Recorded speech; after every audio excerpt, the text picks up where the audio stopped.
Hey yo, how you doing, guys? It's 2/5 of them boys, so you know what that means. It's me, the one AJ Anthony Jordan. And me, Double V, the Viceroy of Verisimilitude, also known as the Burning Heart Commentators. Ow! That's one. We are fresh off the Burning Heart tour, and it was ever so good. And as part of the Burning Heart weekend, we were treated to a bit of AEW Revolution. Now, look, as you guys know, I'm not the one who waved the flag of TK or AEW, so it was an unexpected Couldn't escape one this weekend.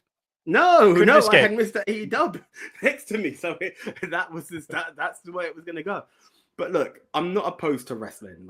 We can't be the Ministry of Wrestling and deaf to the billionaire and his wonderful company. No pun intended to anyone who gets it. But more to what I'm getting at is, I can consume AEW, I can consume WWE and enjoy the product. We got in just as the first match was underway, and it was solid. From a prediction standpoint, once I realized what the storyline was, I realized I messed up. But to me, very solid show, except the main. And at that point, I'm going to stop because I know, Nick, you had a bit of a thought there, so I'll let you take the reins and we'll proceed from there, as it were. A lot to unpack. I'm not going to go into a review for the whole show by the time this airs. It's going to be Wednesday or Thursday, and there's plenty of them up there. It's just kind of, let's focus on the main event, because look, quick sum up, the women's match, Mariah May and freaking Toni Storm. Incredible. Contender for women's match of the year. Maybe best women's match I've seen for the last few years. Will Ospreay versus Cal Fletcher. Obviously, it was incredible. I find it comical that some people are trying to say the Punk Rollins cage match was better, but, you know, each to their own gravy type thing. Comical in my book. Takeshita Omega. Omega is just a genius. He is just a genius that he's getting me to buy into this whole, can he still go? Can he still go? And then he puts that a match against Gabe Kidd, and then he does this and wins the gold. And he gets me to buy into every single blow he takes to the stomach. Makes me think, oh God, Kenny, don't die. I need you in my life. He's a genius. You kill Kenny! Literally, he's a freaking wrestling genius. But now, the whole pay-per-view, minus one match, was really good. Really good. And I actually find it quite sad that, admittedly, how bad the main event was, and it was, I do find it quite sad that people are like, Revolution sucked. I'm like, if I asked you the question, let's do a Simon Miller. AEW Revolution main event, up or down? It's down. It's down. But if I asked you, despite the main event, AEW Revolution, up or down? It's up. It's up. Weird, come on. I get that if this was Avengers Endgame, let's just go for one of the biggest box office films of all time. Like, you take that and had it fluff the ending, then you could be like down because everything you've given me has just been zapped. In a wrestling format where match by match doesn't affect the next match, you can't give it a down.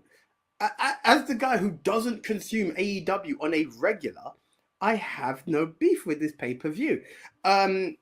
Look, am I going to go into, without following the storyline, I'm aware of what Kenny's done. I'm like, okay, I'm not going to buy into it as much as someone who's like, you know, there are different elements behind it. I talked about the main. Fletcher, Ospreay is gold in absolutely any division. The women's match, the Hollywood goodbye. And again, let's just say, I didn't realize it was going to be a gimmick match, and Nick was, and I was like, no, it's just called The Ended because it's Toni Storm. I was pleasantly surprised. They went to hell and back. Some even said that should have been the main for the show. You know, that's agreed. Yeah, but listen, there's no argument with that. There is no argument on that. Like, again, just seeing you like, yeah, I can see that idea. I would have no argument, and you know, why not? I don't think AEW have done a women's main event yet, and I think it would have been a good one. Grand Slam Australia, Tony winning it. Yes, back, but again, that wasn't a pay-per-view. Actual pay-per-view. Yeah, there you go. By his admission, right? It wasn't a pay-per-view, so that would have been a perfect one. But then I get it. Right. Are we replaying the same match in a main? I get it. We're not too far removed. My God, you get me watching a lot of AEW. Taking that aside, I'm not complaining. Have you heard me complain? Like, what am I watching? That's to show where the product's at. It's not that they It's don't a good deliver. product. Listen, It's not that they don't deliver. I get that there's this hangover from how bad 2023 was, and then the hangover from the empty arenas of 2024. I get the hangover. But the last few weeks and months have been good, man.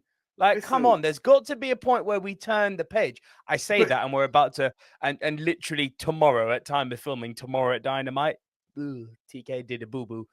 He's booked out a big arena, 18,000 people, and he's only sold 3,000 tickets. I'm like, TK, okay, move on from this stuff, bro. Let's not play that WWE have never had to tarp off of arenas themselves. It's happened. And this is me saying it. Me who likes to make jokes about it. You know, right now, you talking about the empty arenas, and I was going to say they probably had more people in the pandemic than they do last year. That's me being a prick, and that's who I can be at times.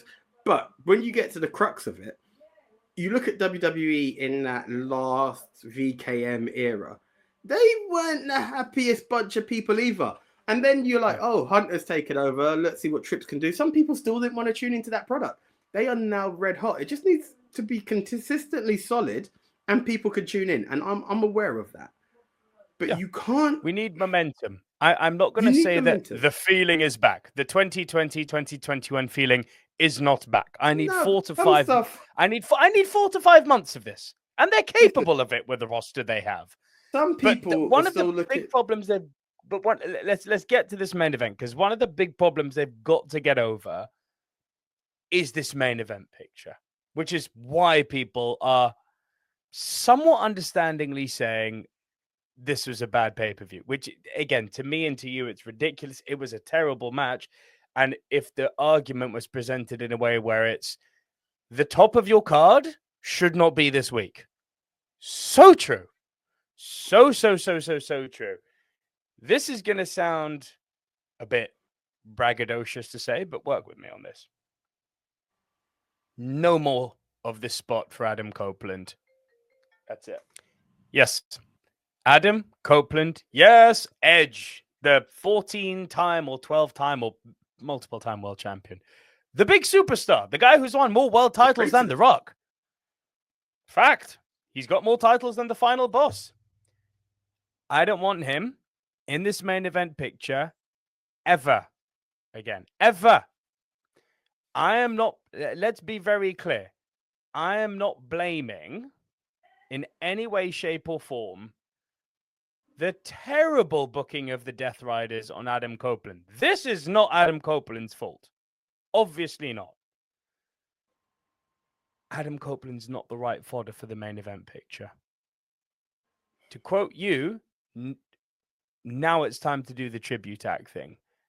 And I actually am really happy that Christian Cage also lost his cash-in. Now you've got scope for them to either both go and be baby faces or both go and be heels. Give us that Edge and Christian classic tag match on, that thing we never managed to get with the Hardys. Just give us Edge and Christian. Everyone will love it. Give us Edge and Christian, the tag team champions, or Cage and Cope. Right? That would be a nice Cage and Cope. Just do it. There's not a single wrestling fan in the world, even the most ardent of anti-AEW guys, would be like, okay, nostalgia. I got to tune in for that one. They've got to become a nostalgia act now. Adam Copeland, bless his heart, cannot go the way he used to. He looks slow. He looks tired. He doesn't look like a world champion at this point in his career. This isn't an autumn of a career. This is a winter of a career. And winter is coming, and it has hit hard. Okay? And that's fine. But I did raise this when Copeland joined. Obviously, the music hit. I popped. But I was wondering all the while, he ain't young. Like, where does he fit in with this? Like, Cope's older than Cena. Where does he fit in with this? This is like the world title picture isn't for him. And then you get into the dynamics of this saving AEW soul. For all intents and purposes, I love Adam Copeland. He hasn't been with the company long enough yet, and certainly hasn't transitioned to become an AEW alum yet, enough for me to be like, he should save the soul of AEW.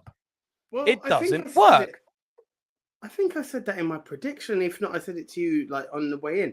How do we have this when people are still calling you Edge? Now, do you Yes. understand where we're at with this?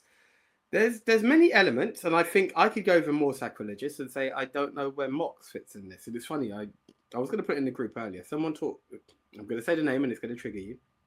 Cornette talks about what Mox is, and he shows how a Mox match goes continuously. And the video, this was from like 20 something, like a few years back, 2023 maybe. And the cool spots were shown in this next match. But hey, look, a Roman match can go spot for spot. A Cena match can. So that's not the biggest problem. It's kind of wrestling. Yeah. But you look at the Seth Rollins CM Punk match, and it was like, well, that's a Paul Heyman match. Let's hit our finishers 1,000,001 times, and we're going to kick out of them. I'm like, beautiful. But I know that's a Paul Heyman match. But, going to the issue. Copeland, here's the thing with Adam Copeland and the difficult position he will find himself in, is if you have Adam Copeland, who is multi-time champ time and time again, it's either you hang it up or you don't. Because let's imagine he's there and you are casual and you flick over. You're going to get this, you mean Edge is their IC champ. That's the way you're going to, like, what a disrespect. So Edge has to, Adam Copeland, why is that a disrespect? Cena's been a US champ. Why is that a disrespect? He has, but what I'm saying is, we all know that was a transitional thing and we're waiting for him to go back to the top. As much as he was a US champ, before that he had just taken on Roman and lost. So you still need a title match. What I'm saying is, especially if he's fresh, it doesn't hurt, unless you're going to go down the Sting route and just do strictly tag, which you essentially called.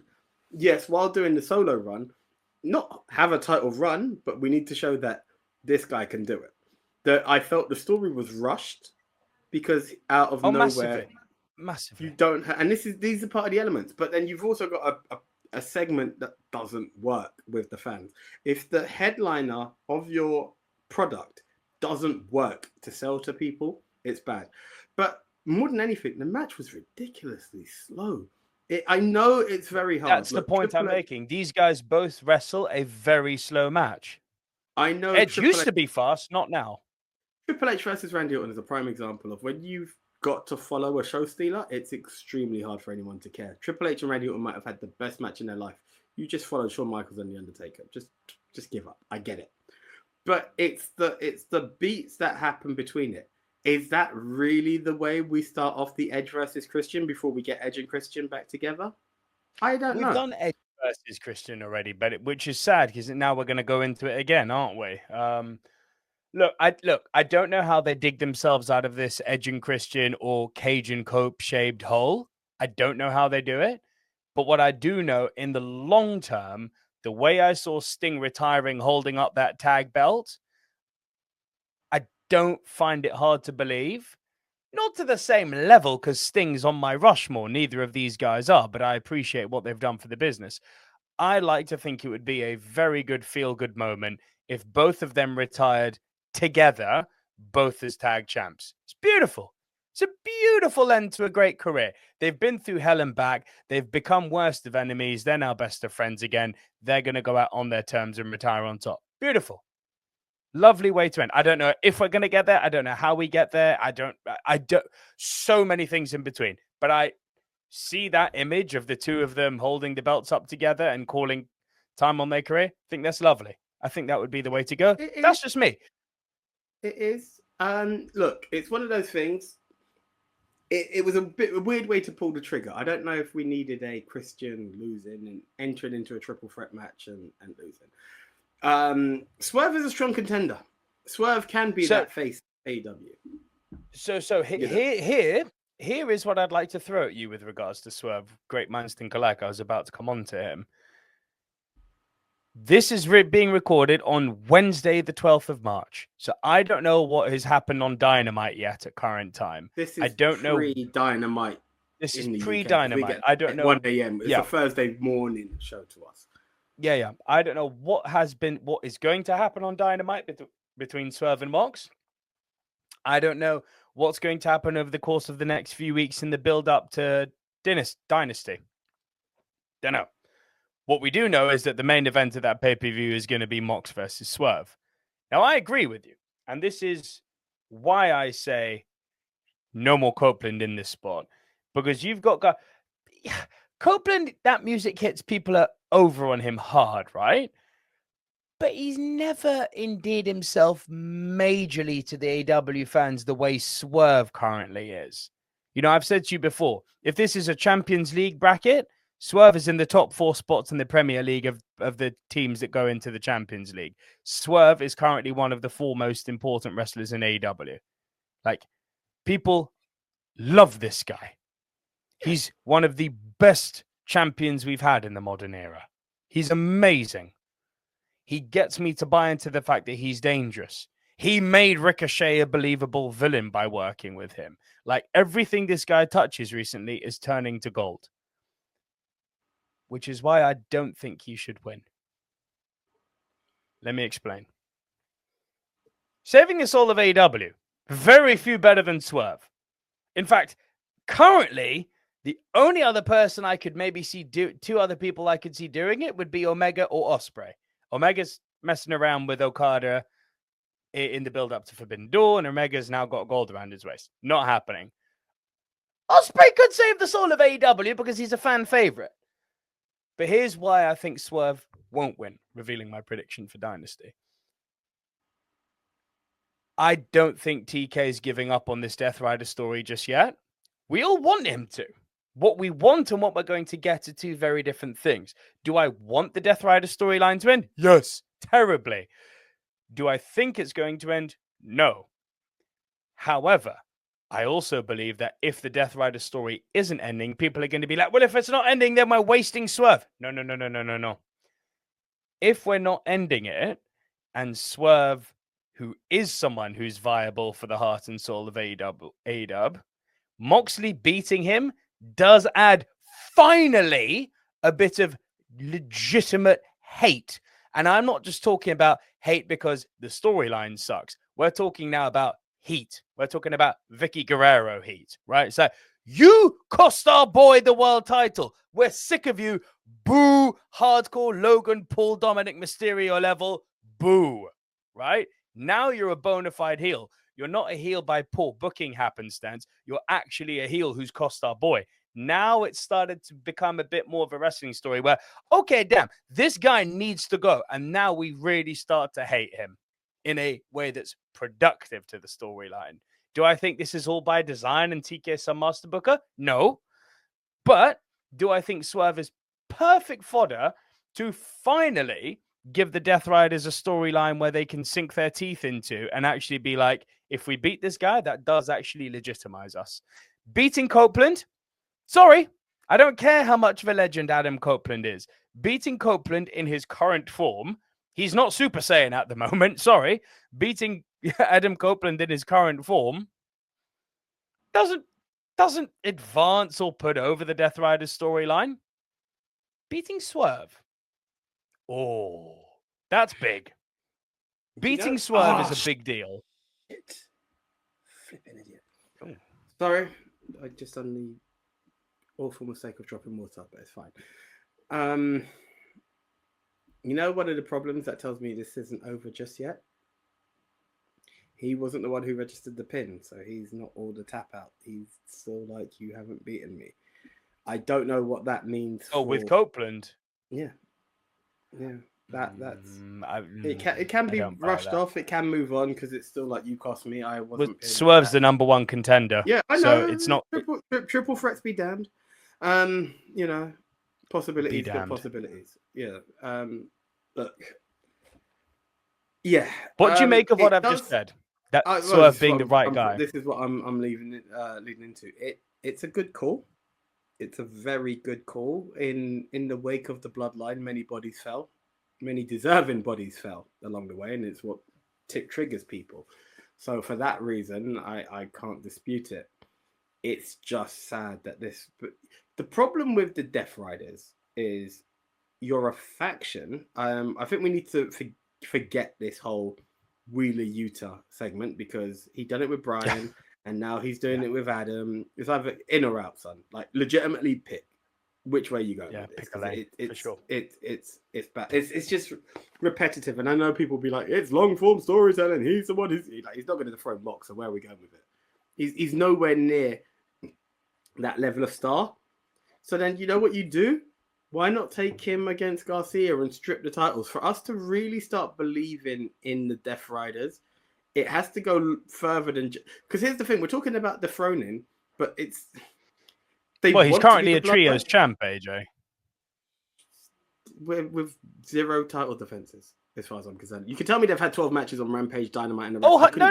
No. You're completely right. 0 title defenses. They are literally the Usos in their 14th. No, but even the Usos in no that title reign, defenses. with 500 with days, limited, no defenses. Yeah, but limited titles. When they did come out, it was still a presence. Wheeler, and here we go again. Now Wheeler's going to look conflicted, but holding gold with the team. Like, where are we going with this? Let's start dominating and start making some of these guys double champs. Why is Cloud like Wheeler taking out Garcia is another statement. Pac doing something else and taking the TN title. Legitimately, you need the company to feel at ransom. If it's just at the top, we need to see them hold the company at ransom. You can't just hold the top at ransom and have people wondering why. The Death Riders can't be the ultimate threat. Now, I've not followed this story to understand why everyone's pissed off and bored with it. I don't know it enough.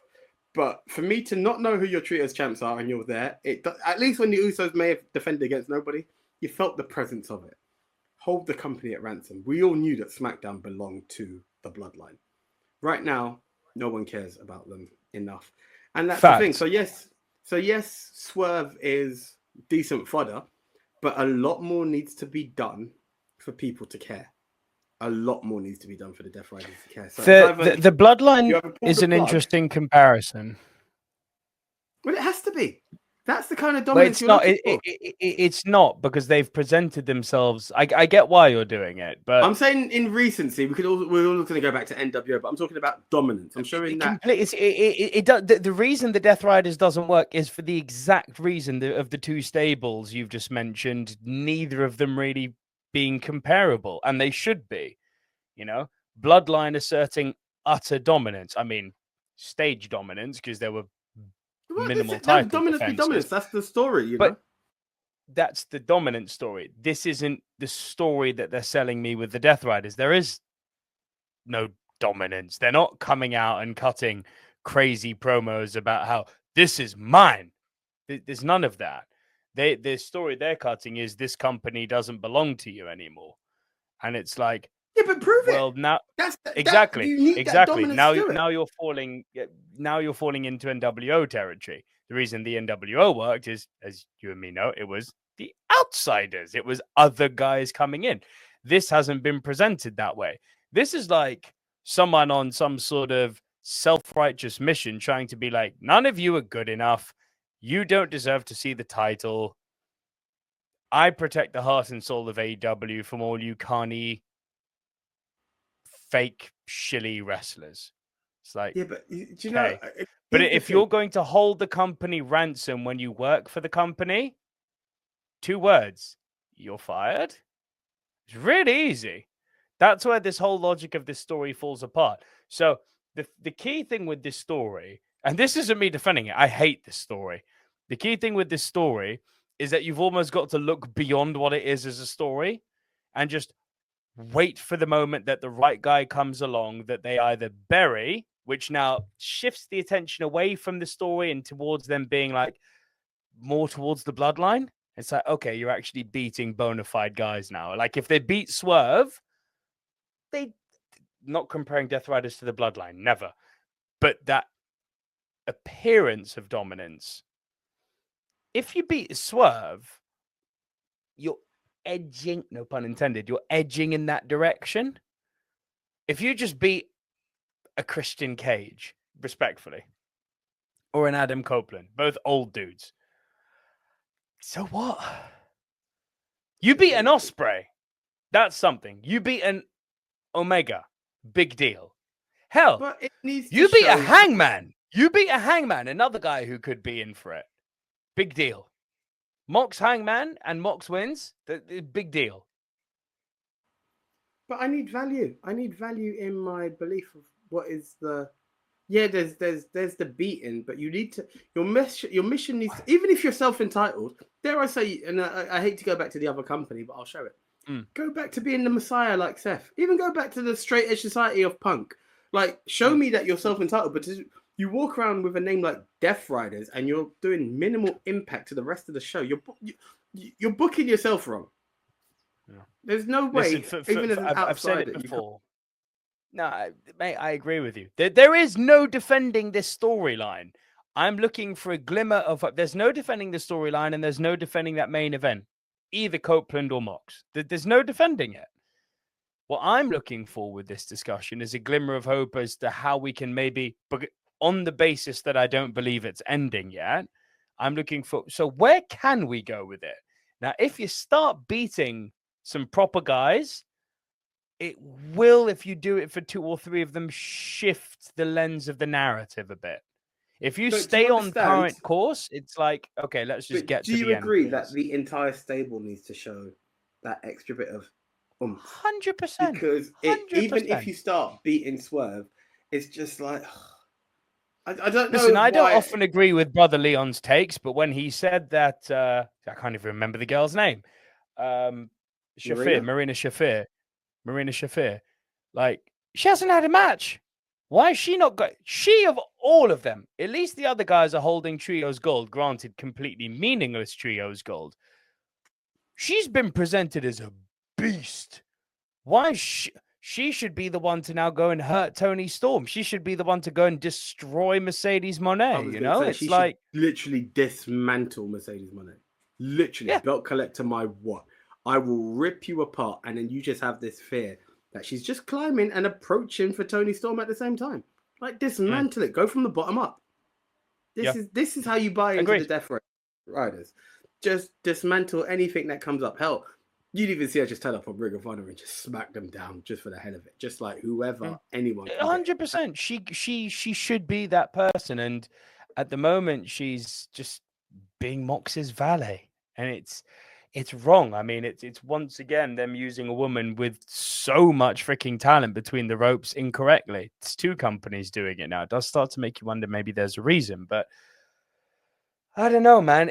I don't know where they go from here. I do still think that the end game is Darby Allin beats Moxley, and I think that Bryan Danielson comes back to help Darby Allin cost Moxley the title, and then you have a Moxley-Danielson non-title feud. I think that's where we're going with this. I hope I'm wrong and that they put the belt on Swerve. I hope that they just read the room and they're like, you know what? We've tried. This hasn't worked. Put the belt back on Swerve. It was better with Swerve. Here's my question. With Darby going out, here's the thing. I feel like Darby had a certain level of steam that made it all look like it was going that way, which, again, no pun intended, is a perfect Swerve. Where he dropped the ball, does it not look like Cope picked up the ball? So that whole dismembering and dismantling of the group, it's like he was doing it, they took him out. Edge is doing the exact same thing with FTR, then he loses. Now you take a man like Swerve, he's just got to do it on his own. Ride solo, take him out. I get it. Do you think Darby can pick up enough steam to still be seen as that guy? Remember that the reason Darby's not about at the moment is we know he's climbing Everest or has climbed Everest. I don't know what the progress is on that. Kayfabe got taken out by them. So a receipt is owed. So when he comes back, it's instant steam. So, the crowd will be behind him. Question, heart of hearts, who should take it? It doesn't matter when. Who should be the one to define it? Who should? Who should? Who should? Swerve. There we are. So hopefully Dynasty should be the way to go of it. Like that. What I'm looking for is who is the true heart and soul.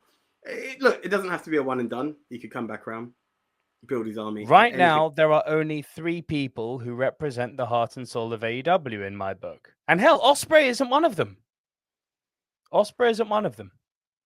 Is Swerve? MJ. Is Hangman? No, it's not Max. It's Swerve, it's Hangman, and it's Omega. And you have to eliminate Omega from this conversation. Like, he's holding gold. There's only 2 guys who I think should beat Mox.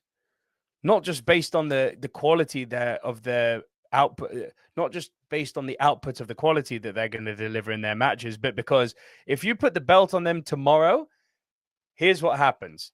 Oh, thank God. And you can see both of them having a substantial run. Question. Because it's not really been done. And this is a question. You said Omega's out of the thing.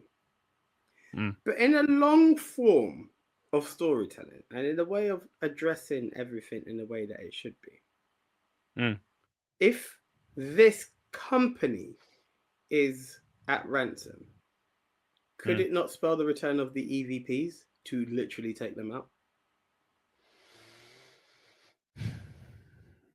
I mean, we the talk last about a reunion time we saw Christian. the last time we saw the EVPs, they wished him death. I get it. Nasty heels, right? So yeah, and then where are they now? I get it, but is Rainmaker even seen as still a member of the Elite now? So maybe that's done, and then it's a case of, look, all of this is there. What are we going to do for our company? But this is, there should be a few threats to TK along the way and XYZ. And this is the time to step up. You can't have active EVPs and not see them. Well, they're not active. They're not active. That's the point, is that they're very much not involved at the moment. Yeah, what I'm saying is not a single member of the Elite has called retirement. But that's what I mean by the definition of active. They are still all wrestlers. Well, bro, with these questions, you are once again hitting the very nail on the head of what the problem with this Death Rider story is. It's all very well, bagging Danielson, but then you look at the guys who came out to save him. We're talking like Darby Allin. We're talking Daniel Garcia. Who else was it? Like it was all the kids, babe. It was Hook. It was the kids. But I remember someone staring down at the Elite and being like, "This is your company. Why aren't you doing anything?" Yeah, it happened. Is this why we take them away for a bit and then they come back? It's possible. I don't know how well they'd be received unless they instantly came in and ran roughneck on the Death Riders. Then they're instant baby faces again, and the world's a happy place. Can be. Maybe it's Hangman and the Bucks who beat them for the trios titles. I personally think Samoa Joe, Shibata, and Hook are going to do that deed. OPP or whatever they're called. Yeah. The Ops. I like that group. Yeah, I like that group. I personally think they're going to be the ones to do it. But I don't see the Bucks featuring here. I think it muddies the waters too much because of their last one. No. I mean, it's Mox and the backup dancer. It's as simple as that. To win this feud, you just deal with Mox. The trios titles are inconsequential. And all the others, Pac, Yuta, Claudio, they're all inconsequential. It's basically, this should have been a one-man show.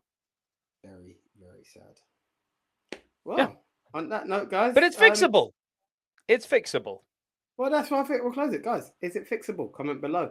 Who should be the one to dethrone Mox? Let us know. Would you like to see the Elite reunite? Let us know. All these questions and more for you to answer, not us, because as you can see, we're forever scratching heads. And more importantly, should Cope ever get another title match in life? Singles, heavyweight title match. Tag title maybe is a different story. But yeah.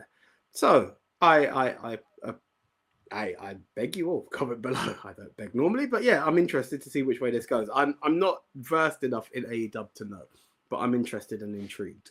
So with that said, I am the one AJ Anthony Jordan.